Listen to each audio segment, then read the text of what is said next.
Sorry, that was rather loud. Good evening, everybody. Welcome to South Staff's Planning Committee meeting. I'm actually the Vice Chairman of this committee, Councillor Bob Cole. The Chairman can't be here tonight, so I'm standing in for him. As is our wont at the top table, we introduce ourselves. So I've said I'm Vice Chairman, Councillor Bob Cole. Over to yourself. Hello there, I'm Stuart Evans, the legal advisor from Anthony Collins in Birmingham for tonight. Helen Bembo, Development Management Team Manager. Tom Nutt, Senior Planning Officer. Mike Brown, Strategic Projects Assistant Team Manager. Thank you. Well, members, we go to item 1, which was the minutes of the last meeting. Is everyone content with those minutes? Are you in favour? Thank you. Item 2, apologies. Do we have any apologies, please? I have received apologies from councillors Adams, Evans and Sutton. Thank you. Councillor Reid. Harry Bond, yes. Okay. Thank you. Apologies from Councillor Harper Wallace as well. Harper Wallace, thank you. Any more apologies? No. Right, item 3, declarations of interest. Are there any declarations? Councillor Reid.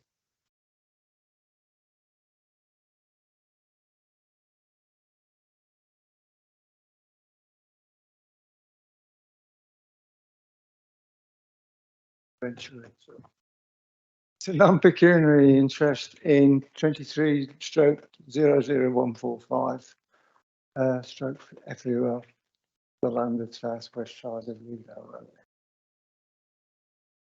Non-pecuniary. You'll remain in the room. I won't take part in this. Okay, thank you. Any more declarations? No. We're on to item 4, which is determination of the planning applications. So we go to the first item, which is, when I get to it, it's application 23/0093/OUT. It's Loads Limited. And can I hand over to Michael? Michael, you want to speak on this? Thank you, Chair. This is an application for the demolition of the existing industrial unit. It's outlined submission with all matters except access reserved for the erection of up to 30 dwellings. Okay.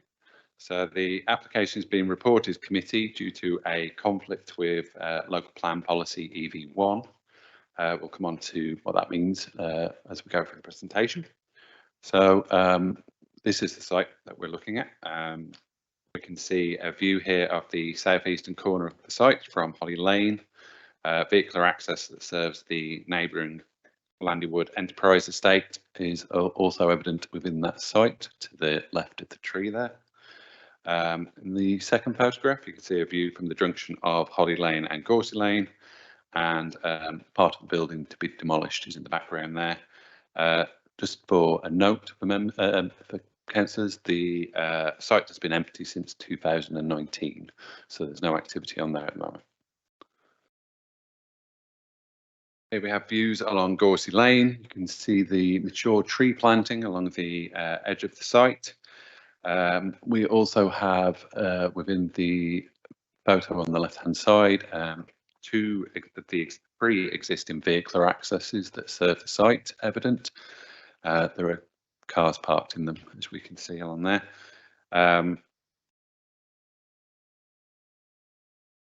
Yes, we can have the next slide, please.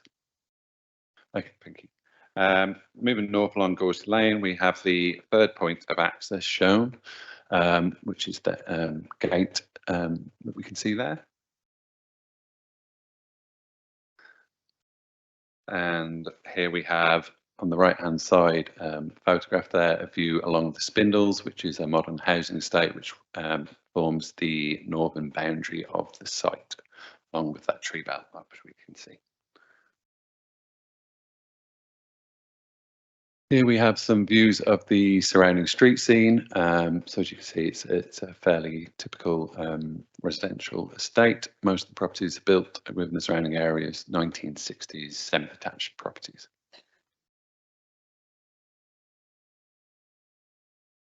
So the application site itself, which we can see within the red line here, extends to just over 1 hectare. It's located off Gorsey Lane to the southern edge of Great Worley. Loads Business Park forms the western edge of the site. The 1967 detached to the east, modern housing on the Spindles to the north, and to the south we have Greenbelt agricultural land.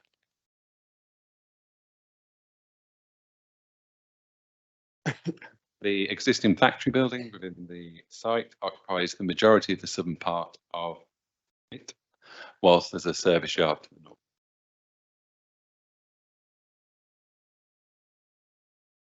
As seen on the site photographs, the edges of the site are dominated by mature landscaping, which has a positive street scene impact. This plan just shows where all those trees are located. This is the indicative site plan. So as discussed earlier, this is an outline application, but this plan is being provided by the applicant to demonstrate how 30 dwellings could be located within the site. You can see retained the 2 points of vehicular access, the northern and southern one, with the central one closed. And obviously within the plan, you can also see how the applicant wishes to secure along the edges the mature landscaping that was evident from the photographs. The site, as detailed within the core strategy, forms part of a wider existing employment allocation, which policy EV1 seeks in principle to retain. The policy does, however, contain a caveat that allows for the redevelopment for alternative uses if, following an appropriate marketing period, no suitable end users can be identified. A marketing report accompanies the application, which has successfully demonstrated that the existing building is no longer suitable for modern employment uses. Therefore, the principle of developing for housing is now considered to be acceptable.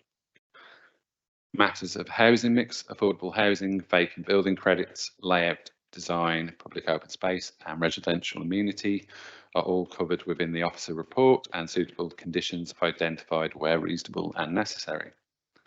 In terms of the vehicular accesses proposed to be retained to serve the future site use, such as being considered by the Highways Authority, who state they are acceptable subject to the relocation of a bus shelter and the widening of a footpath, works which are recommended to be secured by condition. The site will deliver, as per the update, a biodiversity net gain uplift of 39.41% for habitats and nearly 7,000% for hedgerows. The benefits derived from this should be weighed positively in the planning balance.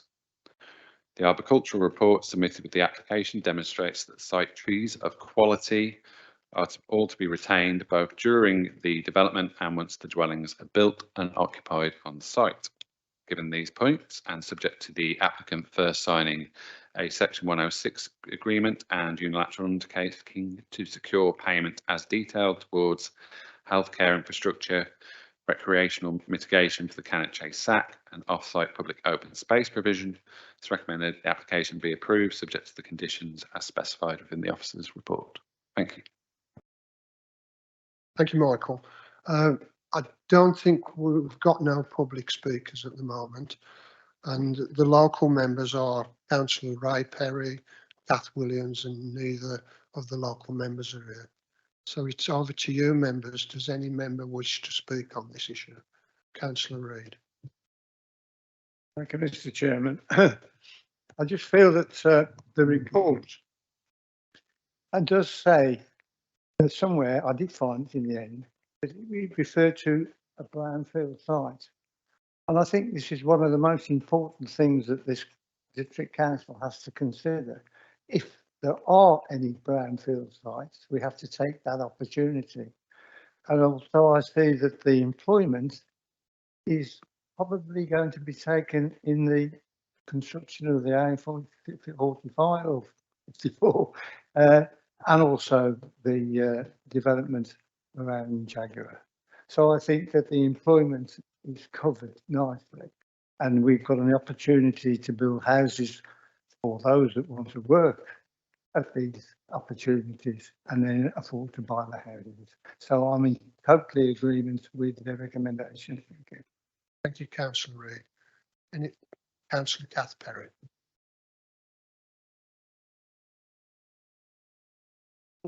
Sorry. Thank you, Chairman, very much. As a near neighbour, because I live in Great Worley and I represent Great Worley, I'd like to thank the Chairman and fully support this application on the basis that this site's been vacant for a number of years now. It was vacant for a very long time until the last occupier came in and developed whatever they were developing there. To be honest, it's becoming a little bit of an eyesore within the community now. So this can only add to the advantage of a house built on there. The new development would certainly improve the appearance of the area and better for the community as a whole. In fairness, there appears to have been an appetite for this development amongst the residents. As you will see from the objections, there were no neighbour objections at all, and one public comment was in support of it. So basically, the residents appear to be on side with this. However, I'd also like to say that this development was in the pipeline, so to speak, on another important factor of a refusal of an application behind this development, and close proximity it was. The application was refused by this council and is now going up, so I won't speak too much on it because it's in the process of appeal. But I'd like to support the application, and I'm mindful that I'll get the support from the other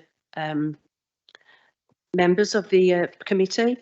And to say that in conclusion, the committees, if you are reminded to approve this application, there may be an opportunity to utilise the Section 106 powers to procure community funding for a wellbeing project which would benefit the whole of the community.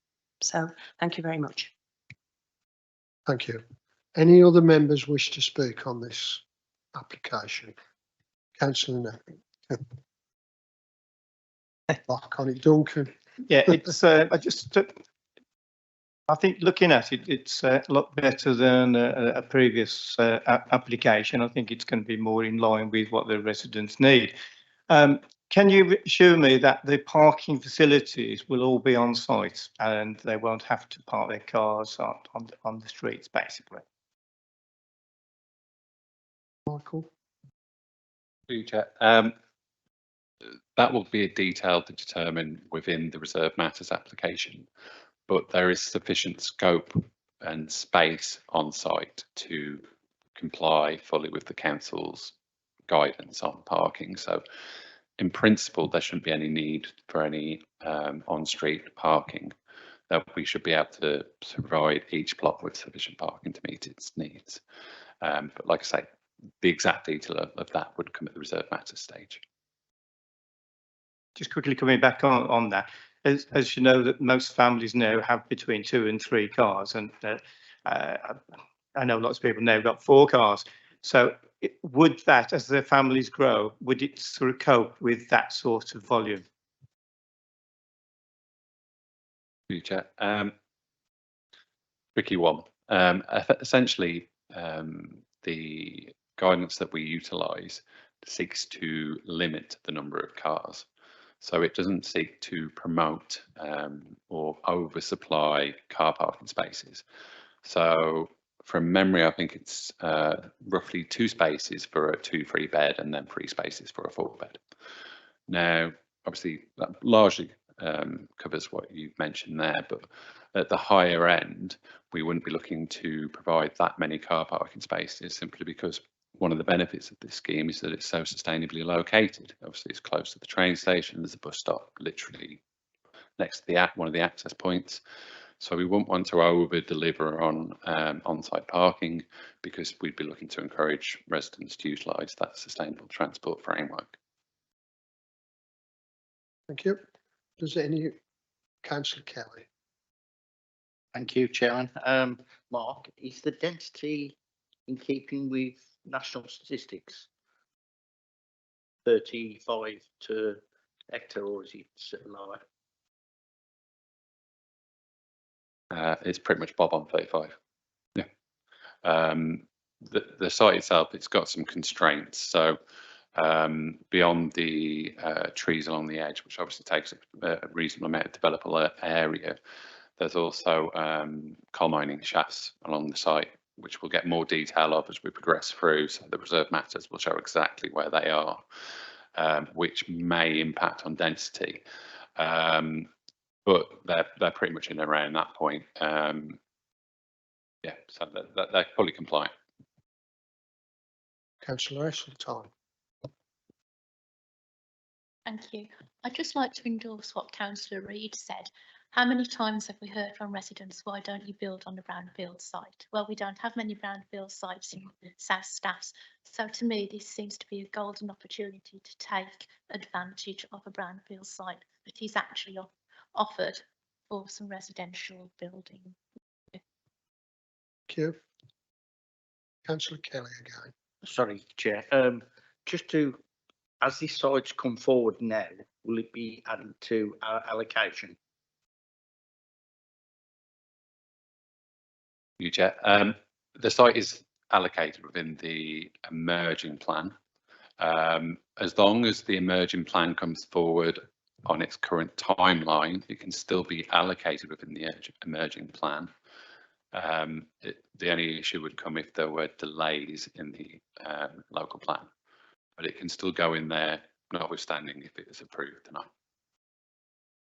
Thank you. Councillor Davis. Thank you, Chairman. Yeah, I'd just like to, I fully concur with what Councillor Reid and Hesseltine have said, read the brown site situation. I think we should make use of every scrap of brown site we can. I fully agree with this application and I will support it. Okay, members, anybody else wish to speak? No, I'll move forward to the proposition then. It's been proposed and recommended by our planning officer for approval. All those in favour, can you please show?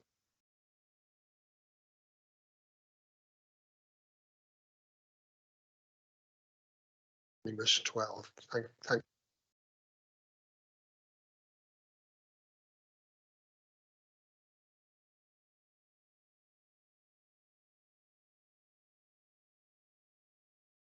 Yeah.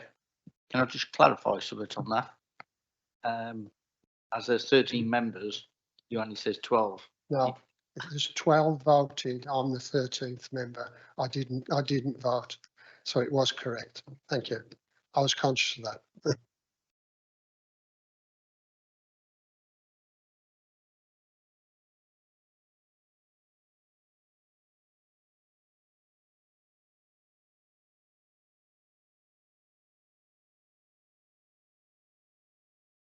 Okay, we're now going to the second item on the agenda, which is planning application 23/00145/FUL.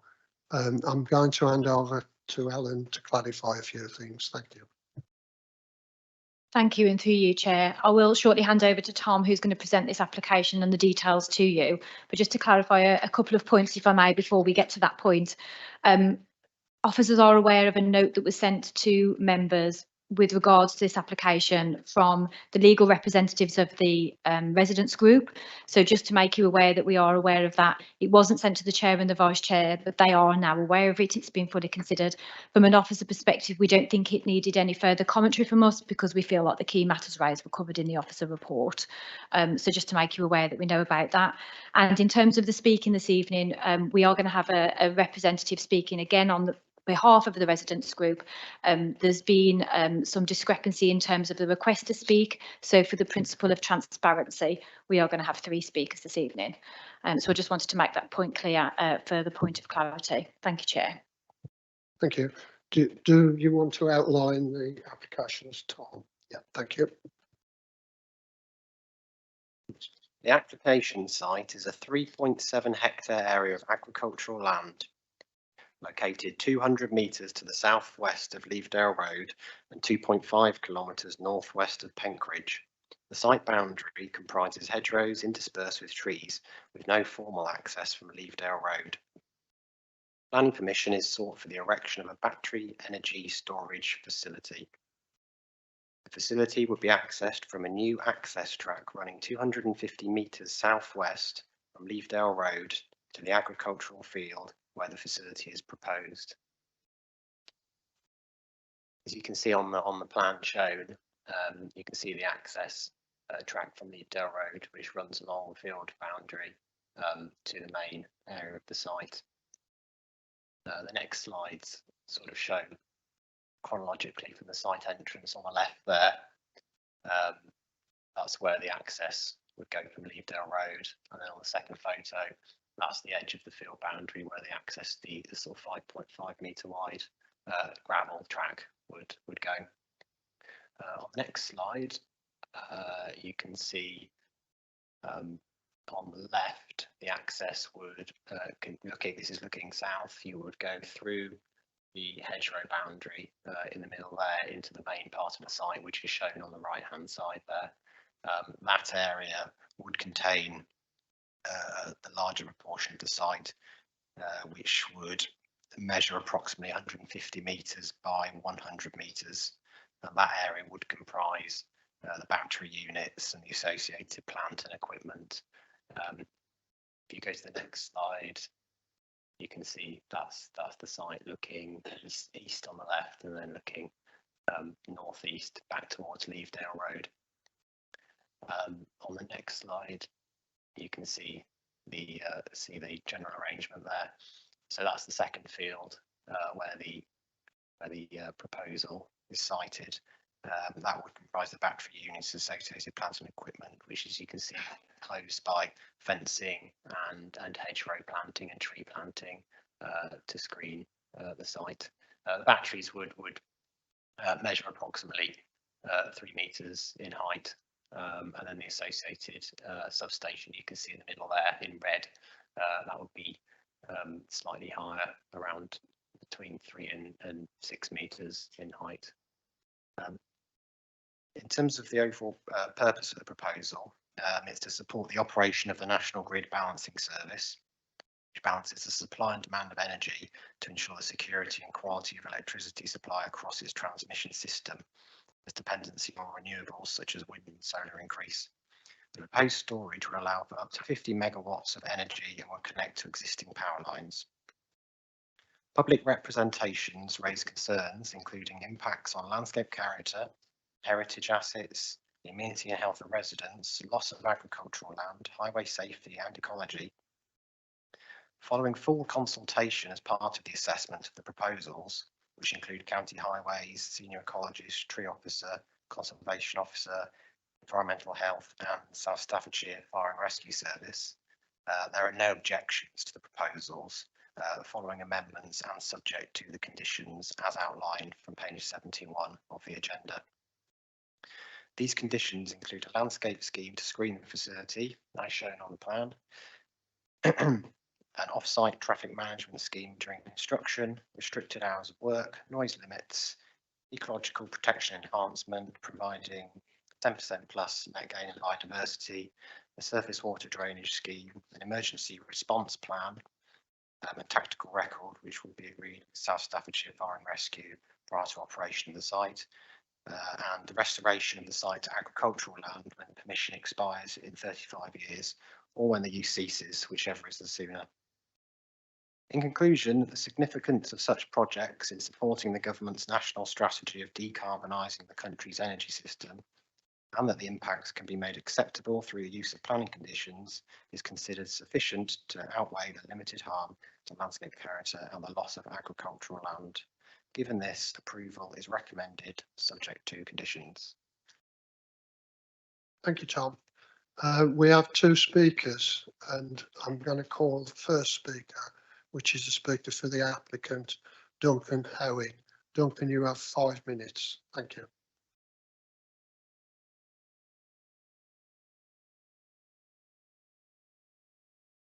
Sorry, correction, it's 3 minutes, not 5. 3 speakers. Carry on, Duncan, we'll sort ourselves out. Chair, councillors, my name is Duncan Howie and I'm a Director of Anglo Renewables. We're at the forefront of the UK's transition to a greener, lower carbon economy through the development of solar and battery projects such as the proposed battery development. Your planning officer has recommended this application for approval and I will set out compelling reasons why we ask you to support this project. Why do we need batteries? Firstly, we need to tackle climate change, the biggest environmental challenge the world has seen.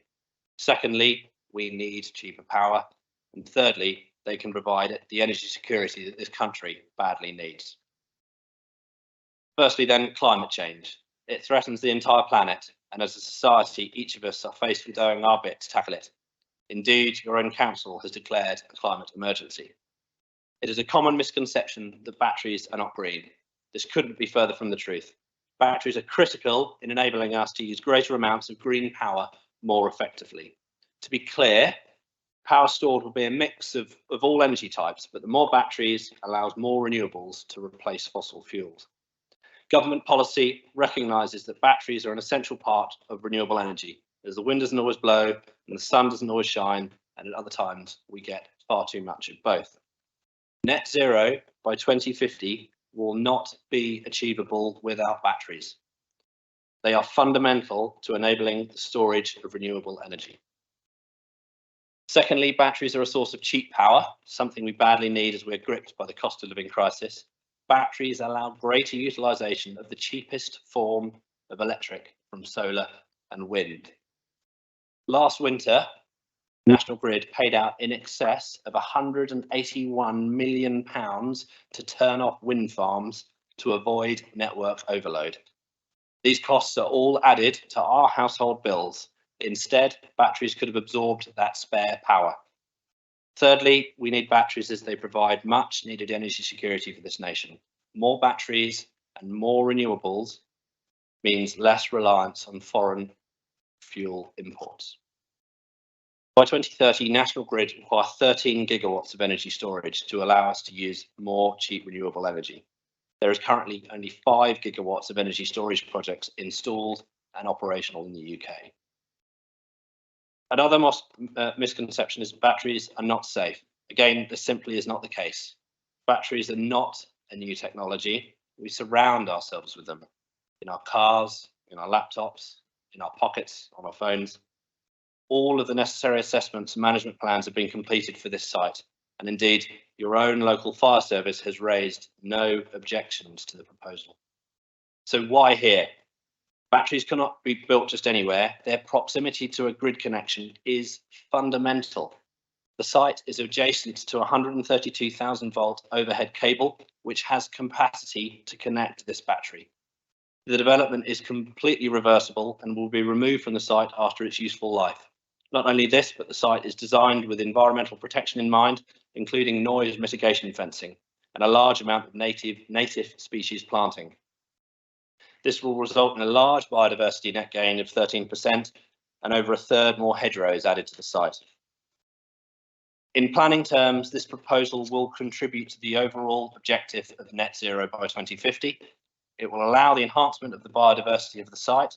It will help create jobs in the energy sector, and it will contribute to the national energy strategy.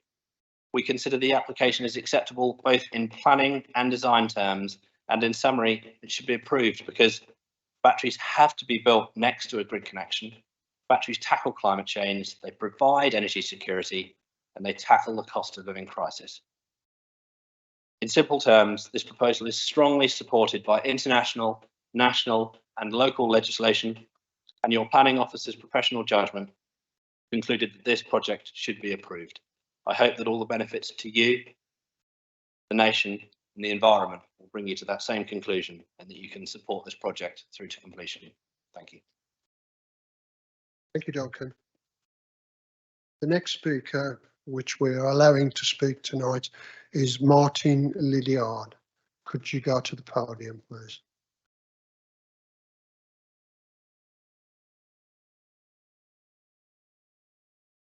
Martin, you two have 5 minutes. Thank you.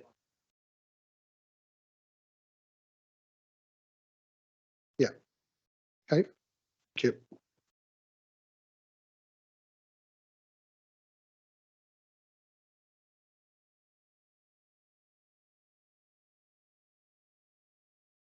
You could probably hear me anyway, but I'm here, not here in my capacity as a lawyer. I'm not a planning lawyer and never have been. And so I just wanted to say these things on behalf of the residents.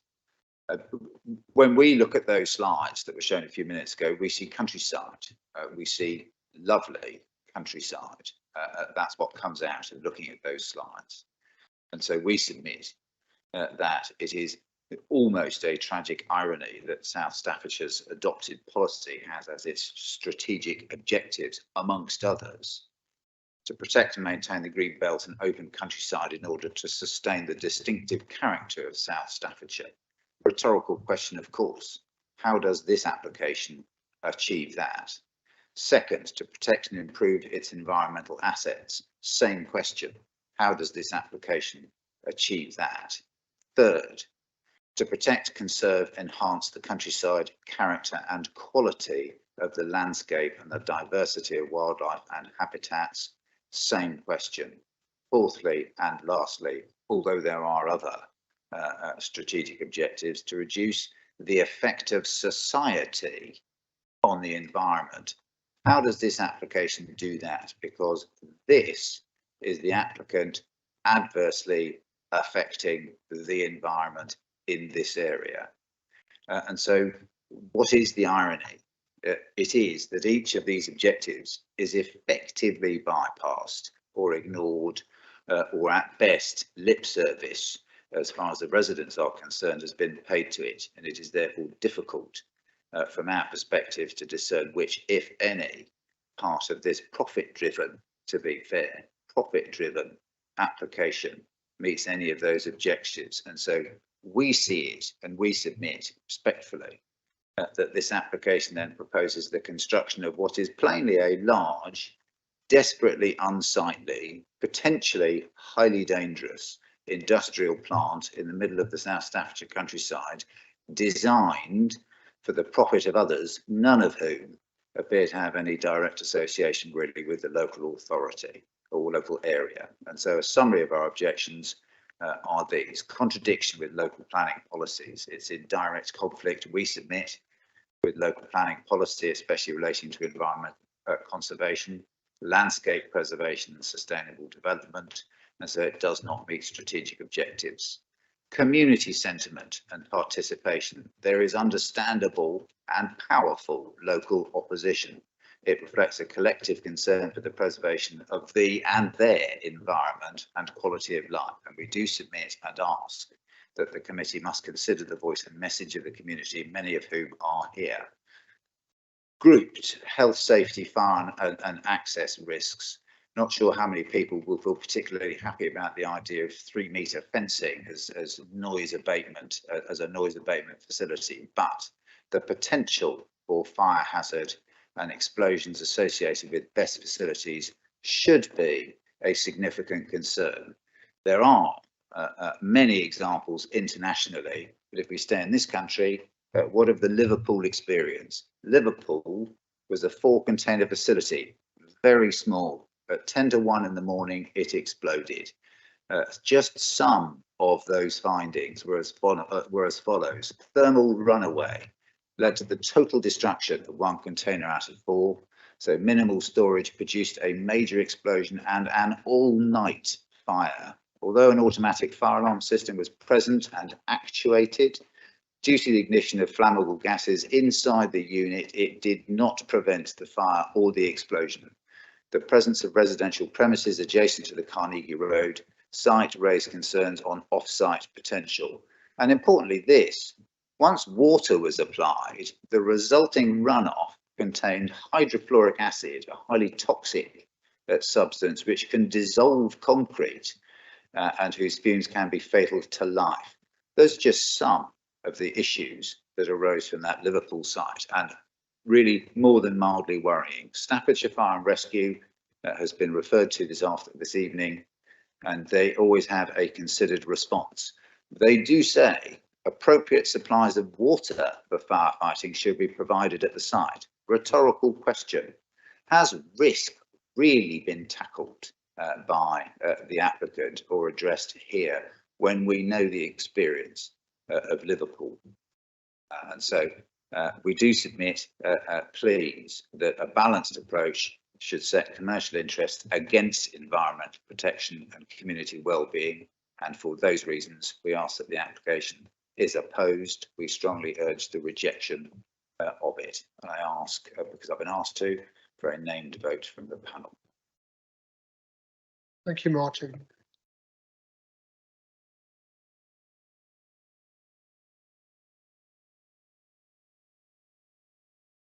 Right, members, we would next go to the local members. Sam Harper-Ollis isn't with us tonight, and the other member, Andy Adams, is on holiday. But we do have Councillor Meg Barrow sitting at the end of the room there. She's going to speak on behalf of Councillor Adams. Thanks.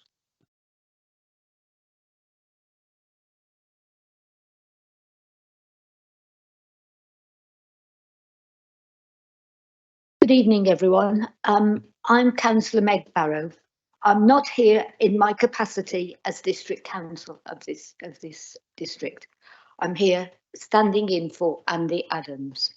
As you all know, Councillor Adams cannot be here in person to represent the people of Penkridge, Levedale and Preston Vale. However, I am happy to present his pre-prepared views on this application. Ladies and gentlemen of the Planning Committee, here we are again, David versus Goliath, the residents and farmers versus the financial giants of the city. The only motive in this application is that of financial gain, with scant regard for the agricultural surroundings that will be changed for 2 generations.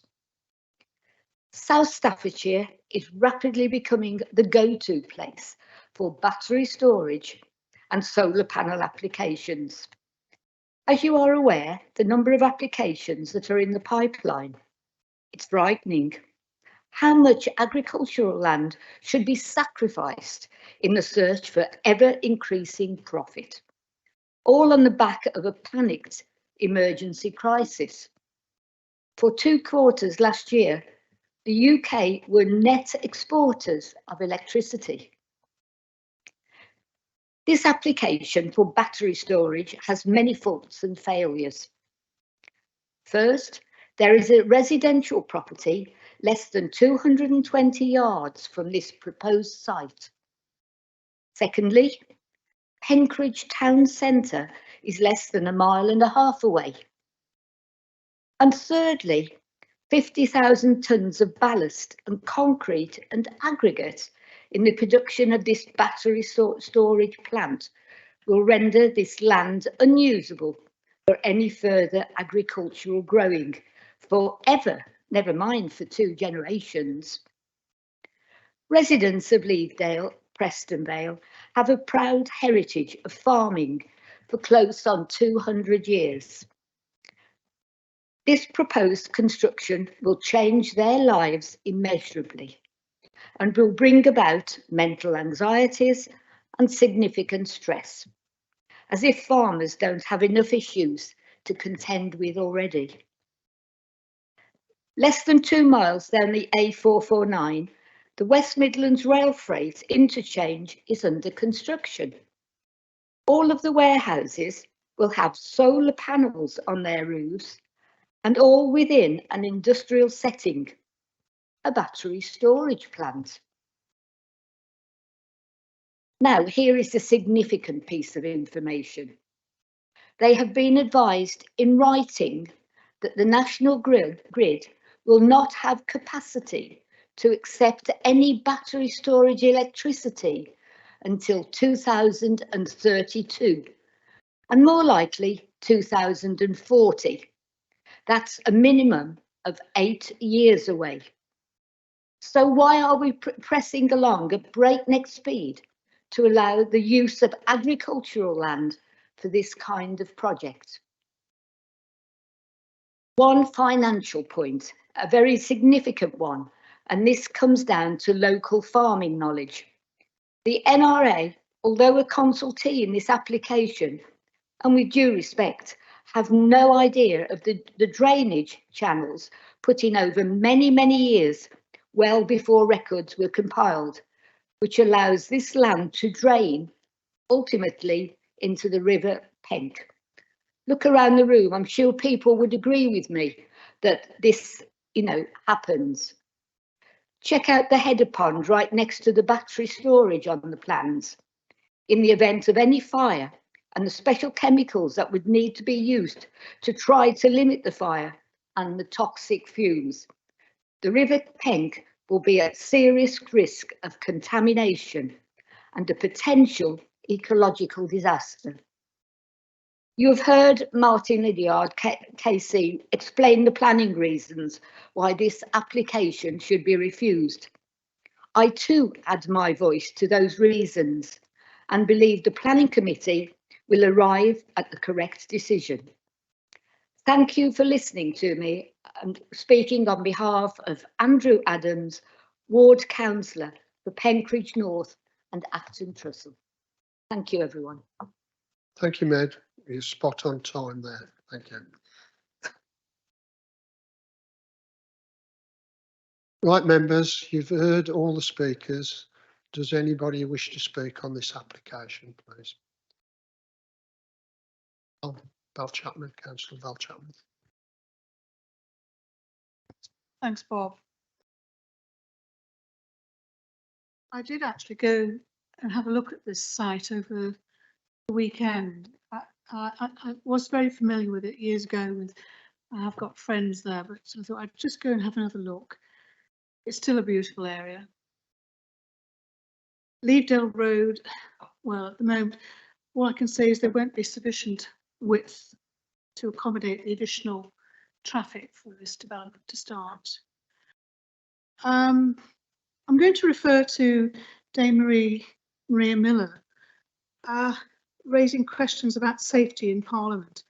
And she wants these facilities reclassed as hazardous, and lithium-ion battery expert Professor Paul Christensen of Newcastle University warning us that every single BESS will have a major incident over their lifespan. From what I understand, that there are 60 BESS facilities that have exploded, and Megan has explained that in Andy's presentation, which was very, very good. And I think Andy's done very well there. All I can say is it's going to completely ruin beautiful countryside, and this is all driven by profit. It's dreadful. Okay. Thank you, Councillor Chapman. Anybody else wish to speak? Councillor Duncan. Yeah, well, I've read all the documentation that's come out, and I've been very impressed with the speakers against. And I sincerely believe that the primary drive for this is a commercial gain rather than a genuine environmental stewardship. I've noted there's so many reasons, and I think we ought to object to this planning application. Some of the reasons for refusal, and there are only a few, by the way. I think there are a lot more that can be added to my list. Is Core Policy 3 in conjunction with EQ6, EQ5, EQ4 and EQ3. And so as a consequence of what I've heard tonight, I would like to propose that we reject this application. So yours is a proposal for refusal. Thank you. Okay, I was about to ask that and you jumped to the gun. Is the members want to speak? Councillor Kelly. Thank you. Yes, good. Before you speak, just to come back on a few points. Just to come back on a few of the points that have been raised, if I may, through you, Chair. In terms of the traffic that was mentioned, there is a construction management plan which would be conditioned. The routing would be conditioned as well to make sure that was appropriate for the nature of the development. Once construction has been undertaken, there is not a lot of transport to and from these sites. So we accept, and it is balanced in the report about the construction phase, but that can be adequately mitigated against by way of condition.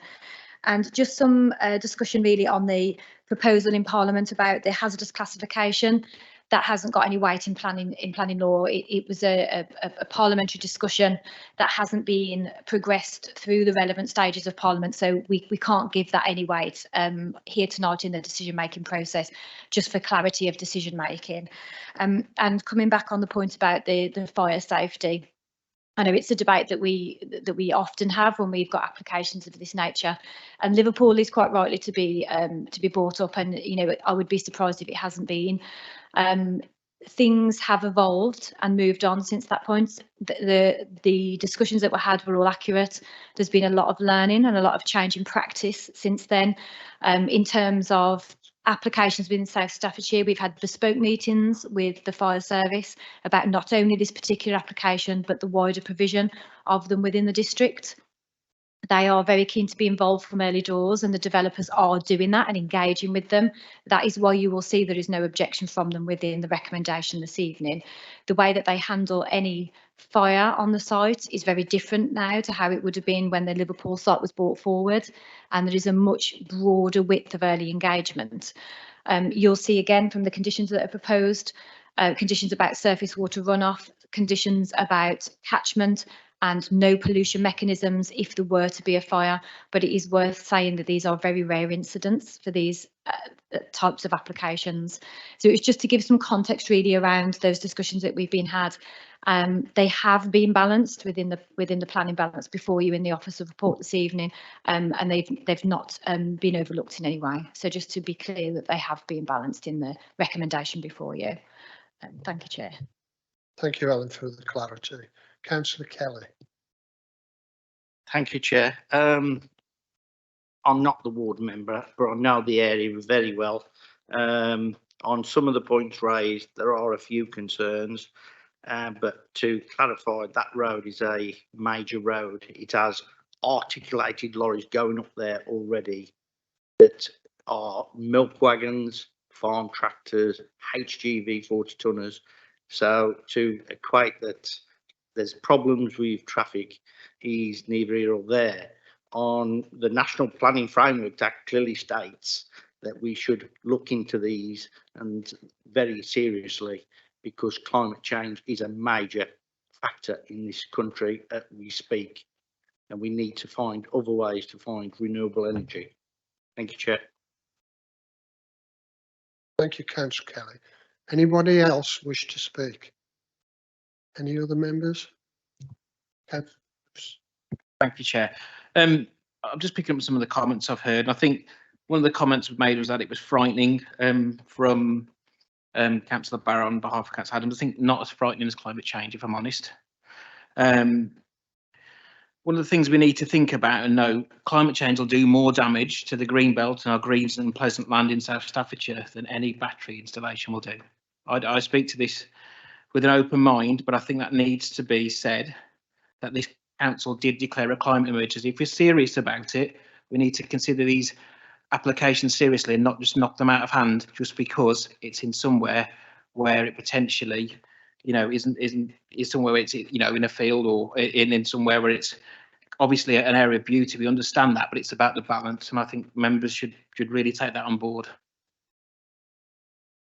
Thank you. Any other members wish to speak? Councillor Ashley. Thank you, Mr. Chairman. One of my concerns is obviously the safety of the site. We're dealing with a massive number of batteries in one location. And I think as ordinary people, I suppose we are reminded occasionally that when you see fires that are started by lithium-ion batteries on things like scooters or electric bikes, and the devastating consequences of those, it makes one think about this particular installation. I'm not sure if any members of the panel can answer this question. But if that location did explode, what would be the area of devastation that would be covered by it? Ellen. Through you, Chair, you're absolutely correct. I can't answer that. I wouldn't have a clue where to start. But what I can give you some comfort on, if it helps to talk, Councillor Ashley, is that this is a battery storage provision within a controlled environment. So I take your point completely about lithium batteries exploding or whatever they might be when there's a failure. This is a controlled environment. There's a suppression system and an alarm system in place, both running in duality. You know, if there is a fire, there's a notification procedure. And in terms of the application itself, there's a full disaster management protocol that is in place for applications just like this.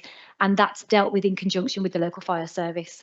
So it's very much treated on an individual basis. This isn't a provision that if there's a fire, there isn't a plan in place for it, and the fire tenders and the fire service that go out to it are aware of what the relevant protocols are. So I take your point about the experience with lithium batteries, but I think it's worth being mindful that this is within a controlled environment that's designed to mitigate against any accidents or disasters in that respect. Hope that helps. Thank you, Chair. Thank you. Councillor Kelly. Thank you again, Chair. What you've got to think about as well on this is there's always a risk of anything. Biodigesters can explode. We've got the 4-ashes plant, which is producing chemicals that could incinerate a 5-mile radius. There's mitigations in place that protect the public, and that's what the fire brigade are there for. And that's all I've got to say. Thank you. Okay. Councillor Cathcart. Thank you, Chairman. We've talked about fires and everything else because it's batteries, etc. I'm concerned, and I haven't had reassurance reading through this document, that we've had. I would need far more reassurance about the water.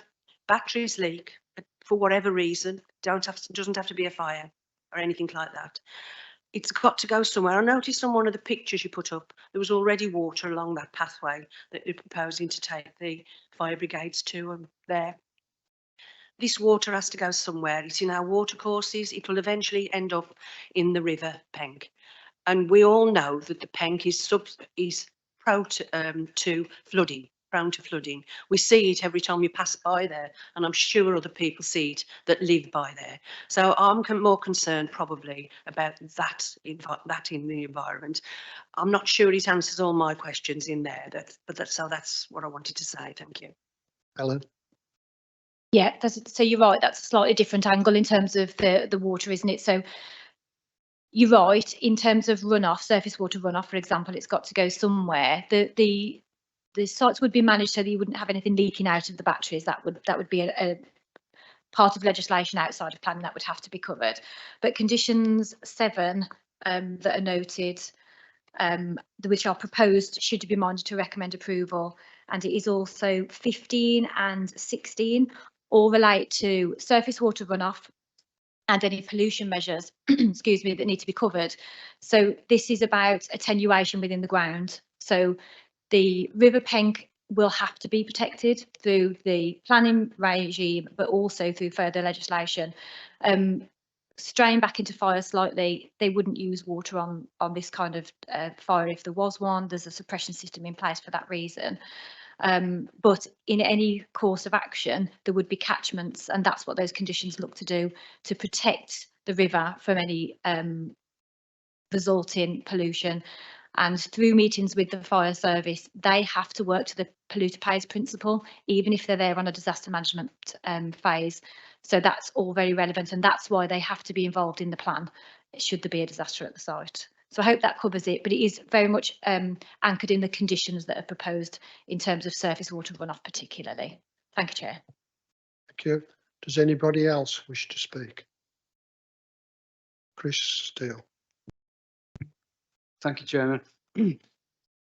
To be consistent, you probably would expect me to be opposed to this, as with a lot of these renewable energy ideas. Useful life of the batteries was referred to, but no one's come up with a suggested time. In a previous application for a solar farm, 40 years was mentioned, and the land would be returned to agriculture. I can't see anything like that in this application. Missed it. Ellen.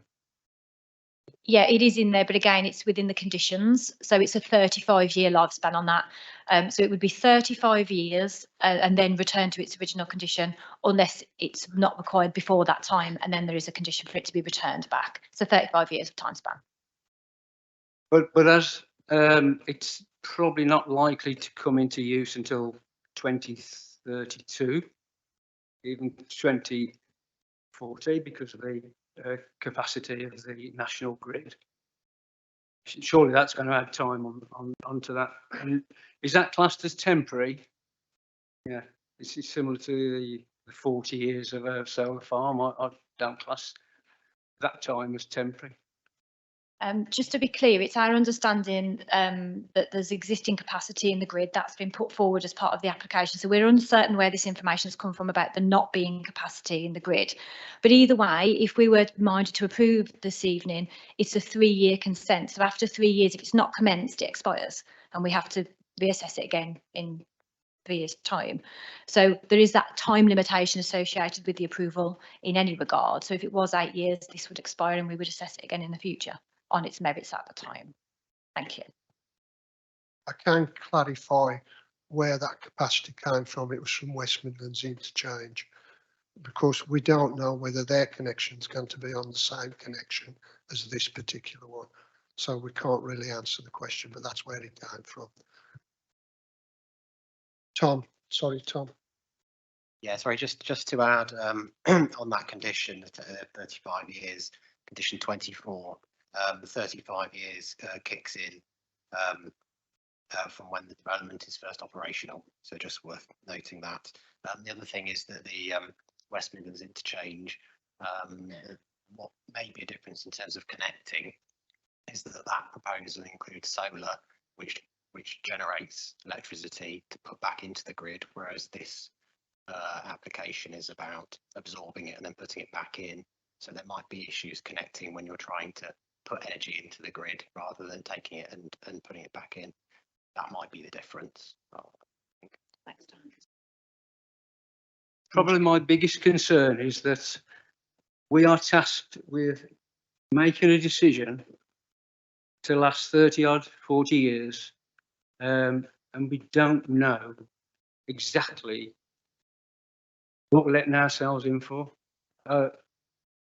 People keep telling me that lithium-ion batteries are safe. No, they're not. Well, they're not fail-safe. And when they go off and you get a thermal runaway, the consequences are alarming. We've seen houses burnt down from just a scooter being charged overnight. This is a bit more than a scooter. It's what, 70 or 80 shipping containers full of lithium-ion batteries. And I have I wrestle with having to make a decision that won't affect me. I won't be here in 30 years, I guarantee. I'll be over 100 then. So I just find it almost an impossible task. And as regards water runoff, it doesn't just affect the River Penk. As far as my geography, I think the River Penk runs into the River Trent, which is a potential disaster, can affect more than just our local area. And one final point, there is an S10, I've seen reference to S106. Why, if this is a completely necessary for the country to survive, why is it watered down with S106 agreements? What is that for? To make it, an S106 is to make it acceptable, isn't it?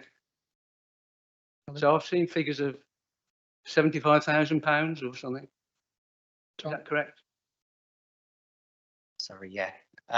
Yeah, I think you're referring to the district licensing scheme, which is it's a scheme that's been set up in relation to Great Crested Newts.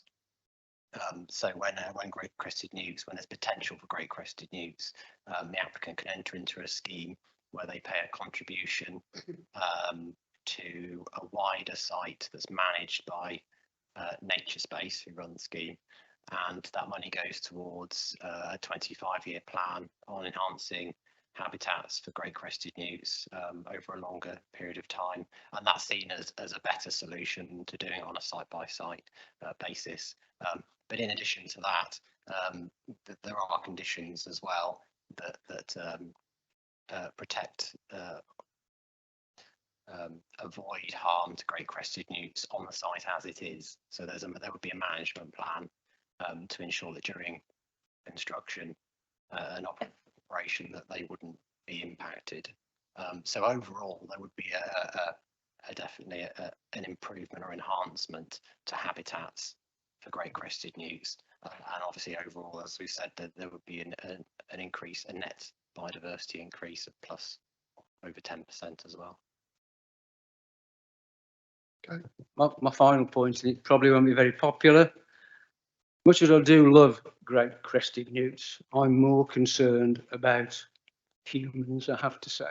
And like I said before, I find it almost impossible to commit to future generations the sort of things that we're being asked to pass.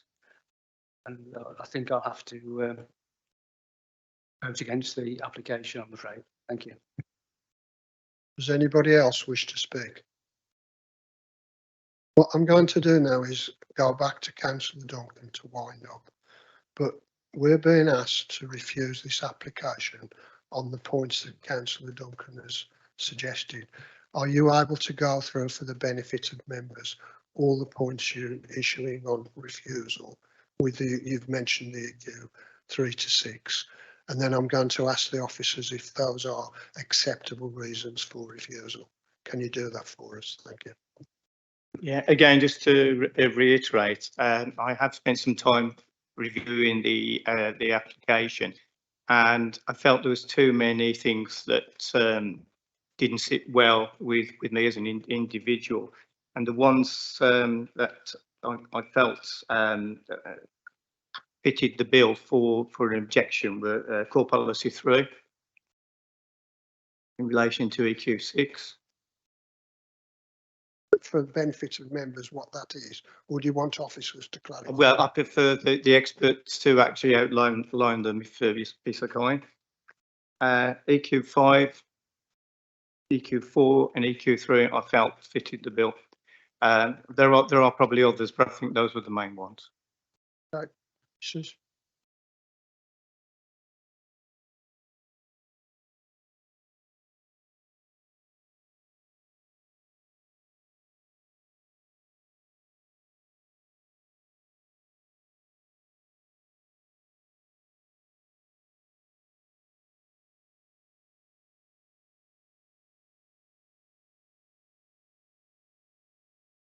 I've got it. Just to be clear, so we can start to shape the context of the reasons for refusal, because whilst policies are helpful and you need a policy hook, I still need to understand, for the benefit of the public and the benefit of the decision notice when we issue that, what this is you're looking at. So, for example, if we get the policy list, have you got that? So EQ 3 is impact on heritage assets. EQ 4, protecting and enhancing the character and appearance of the landscape. Core policy 3, sustainable development and climate change. So I just need a little bit of assistance, please, with the context of those policies and the reasoning behind the reasons for refusal. Heritage, I'm struggling with, I'm honest, as I'm climate change. So I just need a little bit of context to the backdrop of that, please, so we can start to shape those for you.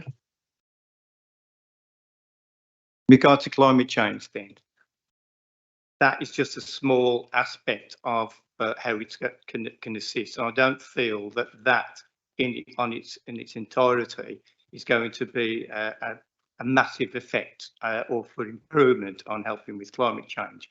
So I felt that was sort of potential, probably not the main area, but with regards to that, I didn't feel it was that massive an improvement or help. Can I come back on that, Chair? So yeah, I totally appreciate where you're coming from. So in the balancing exercise, you don't feel that enough or the weight that's been apportioned to the climate change benefits outweighs the harm. I think that's what you're trying. Absolutely. So what if we are framing reasons for refusal on an application, we need to know where the harm is. So you've told members and the public where you don't feel the weight should be, but we do need to know where therefore the harm is, because when we are looking to determine a planning application, we need to say that the harm is outweighed. So we just need a bit of context on where the harm is, please. Well, it's the big part of it for me is the harm to the environment, the natural part of the where it's going to be built and the effect it's going to have. So I don't feel that that is going to be help really with that aspect of it really. So I don't think it's going to have a massive effect. I think it's have more effect on the surrounds and the people who live there generally. Okay, so 2 points there. So EQ4 you did refer to, which was helpful. So that's the character and appearance of the landscape. So we've got landscape harm in that context. Absolutely. If you're talking about the impact on the residents, then that needs to be by way of loss of outlook or noise impacts. So again, we'd have to make sure we were clear on those reasons. Amenity. Yeah. But again, we'd need to be able to substantiate that. So EQ4, I can get a feel for where you're coming from with that in terms of appearance on the landscape. So to be clear, that's you'd have to look to move the vote into motion on the fact that any landscape harm outweighs any benefits to the scheme. But members must be mindful of the mitigation that's in place here in terms of the screening and the way that the landscape is laid out, and therefore where are the key points where there's going to be harm that's visible to the residents. So it's just to put that into context. Nobody is saying there won't be a change for the landscape. Of course it will. You know, that's not up for discussion. It's whether the harm from that outweighs any of the benefits. So you just need to be mindful of that context if you look into the vote. Thank you, Chair. Thank you.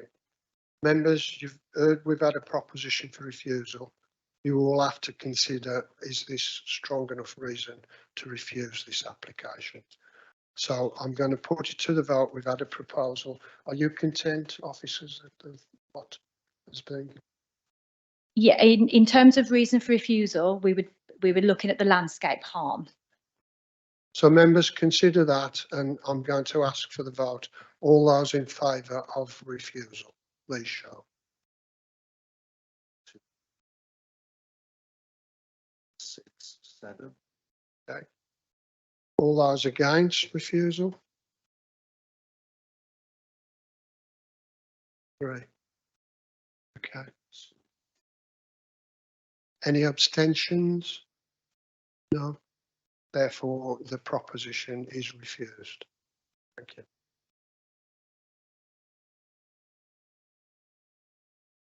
The application is refused, I should have said. Chair, Yes, can we have a name vote, please? name vote. Yeah. And all those that proposed refusal, can you show to pick your name up, please? Just bear with us, please, while we make a note, if that's okay. Yeah.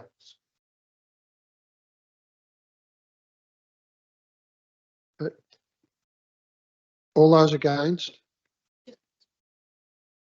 Sorry, I thought you had. Yeah.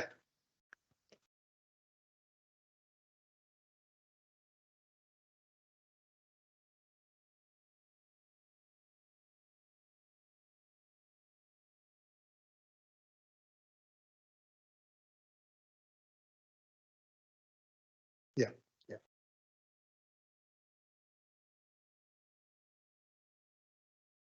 So you want approval now? Please. Yes. All those that went for approval. Ready? Yeah. You say that now? Mr. Councillor Spruce. 4. So Councillor Spruce, Councillor Davies, Councillor Kelly, Councillor Gary. Yeah.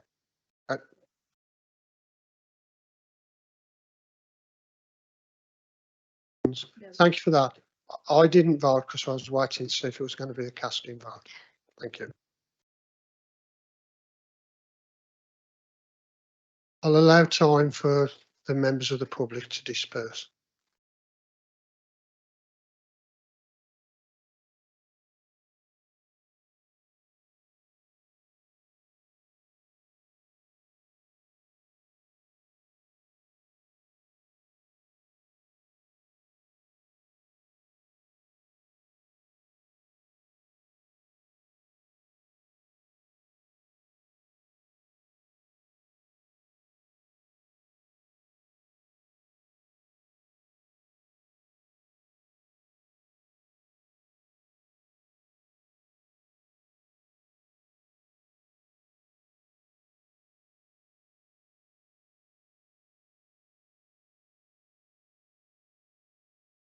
Okay, members, we move on now to application 23 /00833 FUL-HH. It's a non-major. Ellen, will you describe it? Thank you, Chair. The description I'm going to read out actually covers the application in front of you, number 68 Wolverhampton Road, and the following application, number 70, as the proposals are identical for each property. We will proceed through the presentation separately and vote separately because we have to be clear we've got two applications, but I will give you the narrative for both because it's a similar development. So the application relates to the pair of caretakers' houses for these council offices in Wolverhampton Road, Codsall.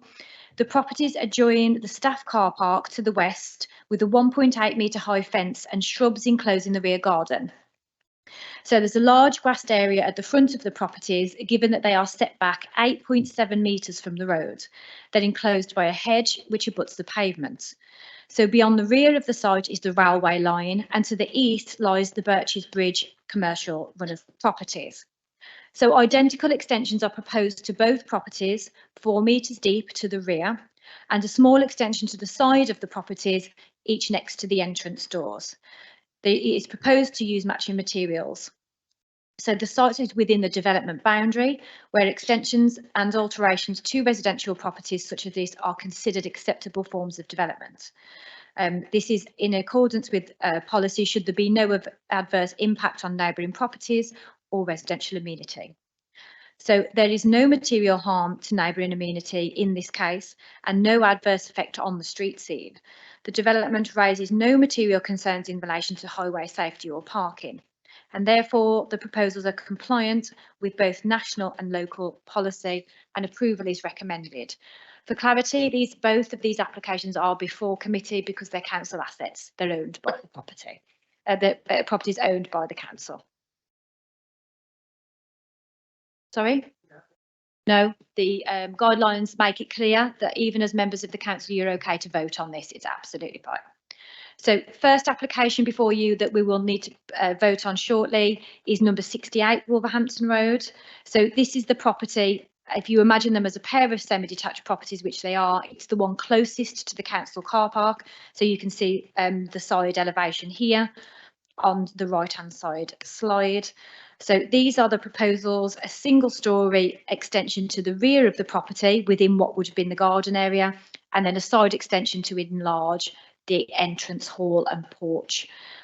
So recommendation for number 68 is approval. Thank you, Chair. Right, members. Looking on the list, we've got two local members here, one on planning committee, Councillor Val Chapman, and Meg's in the room as well. She's the local member. Do either of you wish to speak on this? Okay. Anybody else wish to speak? No. We go straight to the vote then. All those in favour, please show. Unanimous. Yep. It's ditto for the next one. Again, you don't wish to speak. Any other speakers? No. Straight to the vote. All those in favour, please show. Unanimous again. Thank you very much. Sorry. Right, we now go to your report, Alan. Yeah. Thank you.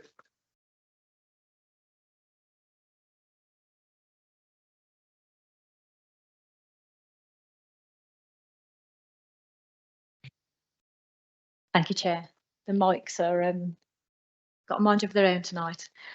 Yeah, so my update report presented to members each month by way of an update.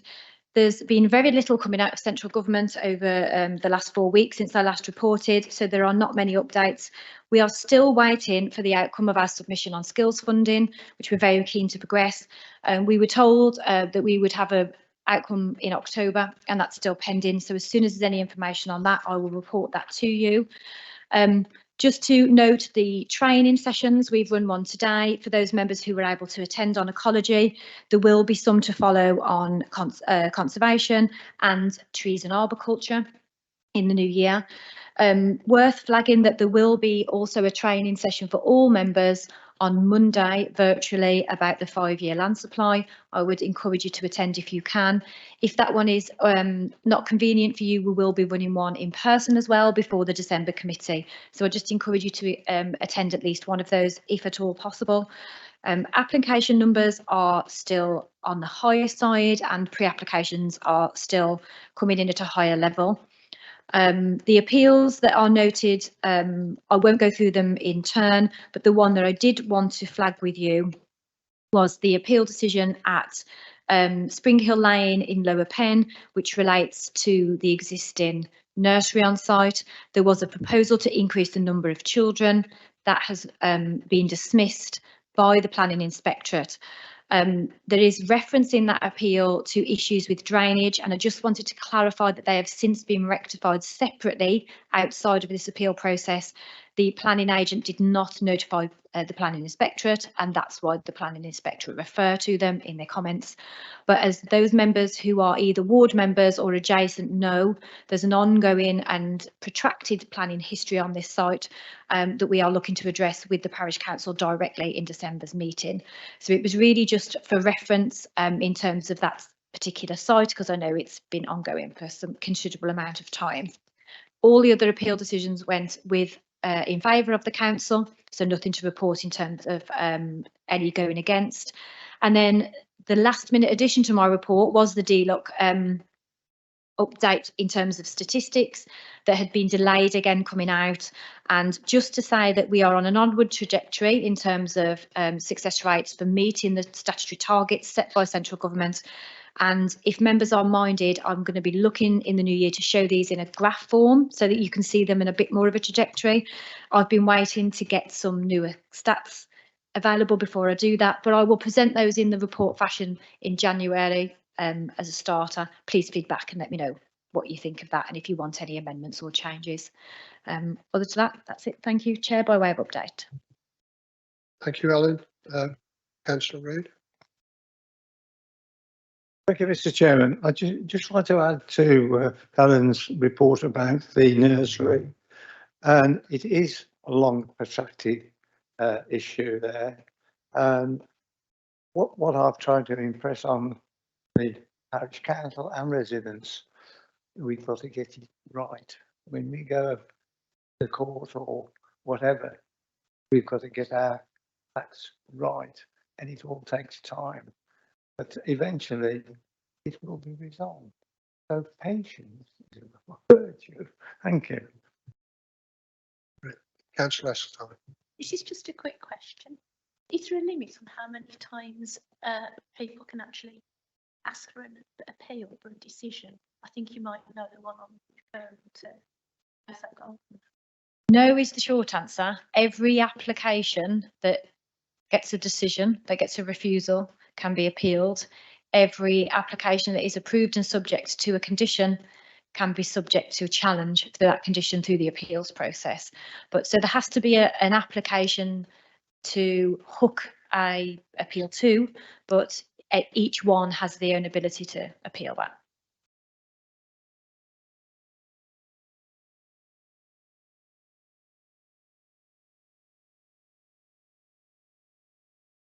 Yeah, it is unlimited in that respect, as long as there is a valid application to link it to. But going back to the nursery sites, there's been a similar kind of number with that, hasn't there, in terms of application appeal, variation of condition appeal. So yeah, unfortunately, it can go on. Councillor Duncan. Just talking about appeals, I take it appeals put a hell of a lot more pressure on your teams. Is it sort of a severe issue with regard to appeals, or is it very containable, if you follow my drift? Yeah, I mean, it's a big part of what we do, because obviously there's only about 5% of applications that are dealt with by the LPA that come through planning committee. The vast majority are dealt with under delegated powers. We don't refuse applications lightly. It's our job to be positive and proactive, to quote the MPPF. We're not doing our job correctly if we're not working proactively with the agent to try and rectify the situation and make a development acceptable in planning terms. However, that doesn't always happen, and amendments aren't forthcoming, changes aren't, there's no willingness. So that is the case where we refuse an application. They're very often, if they're refused, subject to an appeal. It is a lot of work in terms of defending the position, because the applicant has the first shot, if you like, in terms of their appeal statement, which we then have to rebut. But ultimately, the time demand and the resource demand depends on the nature of the appeal. If it's what we call a written representations, where it's an exchange of paper backwards and forwards, the burden's less than if we have to do a hearing or a public inquiry. When we're in hearing territory, even though PINs have started to do some of them virtually now rather than in person, it's very burdensome getting appeal statements together, statements of case, statements of common ground, and then the professional witnesses that you need. So yeah, depends on the scale of it, but it's a big part of what we do. It's fair to say. That answers your question. Thank you, Chair. What costs does the person who keeps appealing have to pay? Does it go up as each appeal is lodged? Is it consistent? And when do you decide that something is a vexatious complainant? Thank you. Great question. There's no cost to appeal a planning refusal. So no, it doesn't go up. Every appeal is free. There's some exceptions when it comes to enforcement, but they're few and far between. You can't really get a vexatious appeal, so to speak, unless you continually appeal the same thing that had already had a decision on it. But what we tend to find with the cases where there's a lot of history, it's not an appeal on the same application or the same condition. There's a variation there. The planning inspectorate are notoriously busy, and the times for decision making is slow. And you know, that's not me doing them a disservice. They are just incredibly busy. That's just the nature of the beast. When it comes to costs, everyone is expected to kind of deal with their own costs of lodging an appeal. So we have to do that as LPA. The developers have to do that. Costs can be awarded for unreasonable behaviour. So if you have an appeal against a refusal, everyone covers their own costs unless there's one party that thinks there's been unreasonable behaviour, and then you lodge a costs claim.